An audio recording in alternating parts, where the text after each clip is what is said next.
Hello, we are in English Schooling and today we have an expert about English book in the schools. Hello, Hello. how are you? I'm fine, thank you.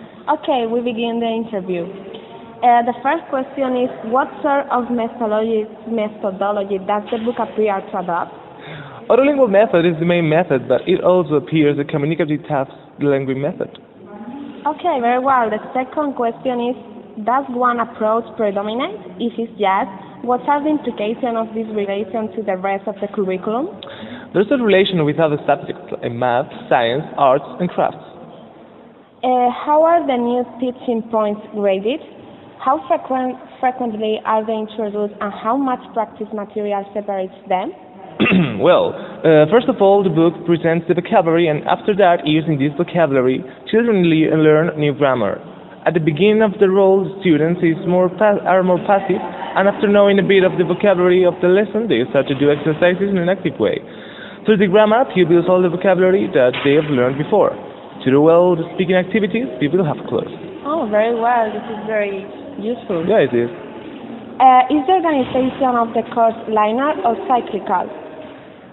What are the implications of to young learners? Well, the grammar is worked in a cyclical way because if kids learn the present simple in the first lesson, it will appear another time in the next lessons through readings, for example. However, the vocabulary is learned in a linear way because it's unique in each lesson and children don't see it again in the next lessons. In all the lessons, we have the same structure. First of all, we have an introduction of the vocabulary. The second one is a story. After the story, they play games, and through that, the pupils learn grammar. Then they play games to practice oral skills. Then they do listening as songs and games. Then we go deep in that vocabulary, and then we review it all. Oh, very well. The first question is, are there any special pages for revision, self-testing, self-assessment, or reference? The book only has pages for revision at the end of each lesson. Are opportunities for independent work provided such as through project work? The book has more project work to practice the oral skills, but also children do some independent work. Are learning strategies developed in a systematic and explicit way? The learning strategies are systematic because they are repeated all the time with the same structure and order: vocabulary, reading, story, listening, and so on. Apart from that, learning strategies, children develop other strategies like express themselves, respect the order, etc. Also, the book provides a little guide in each page for a better understanding of the lesson. The next question is, what are the illustration and layout outline? Are they attractive? Are they useful or only decorate? Will your pupils like them?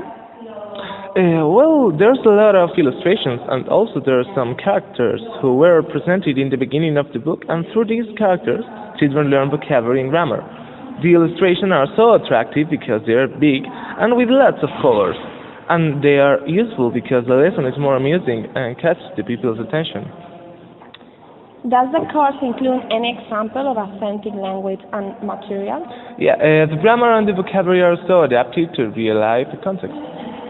What components does the course offer? For example, books, text, cassettes. The People's Book only has the CD as an extra resource. What is the socio-cultural context representing the material?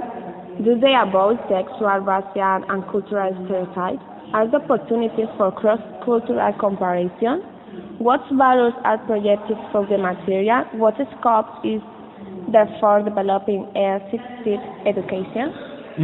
There are people of different nationalities as China, Africa, Spain, etc. But there aren't people in wheelchair, blind people, and so on. So this book tries to get rid of racial stereotypes. Although they aren't racial stereotypes, the book doesn't provide information about different cultures. This book offers a wide variety of activities in groups. For that reason, children learn how to deal with other people in a respectful way.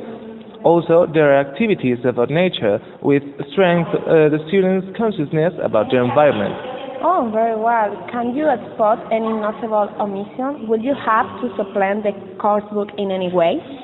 Well, there aren't lessons about family, schools, or classroom materials. We think that these topics are so important for the children because each topic are close to real life of them. Because of that, we could supplement the book through the learning of that topics and more cultural values. What sort of demands are made on the teacher in the term of managing skill and fluency? This book is written to students of second years of primary education, so it works so much with oral skills since in each lesson there are a variety of speaking and listening activities. For that reason, students work through the book the fluency and oral skills.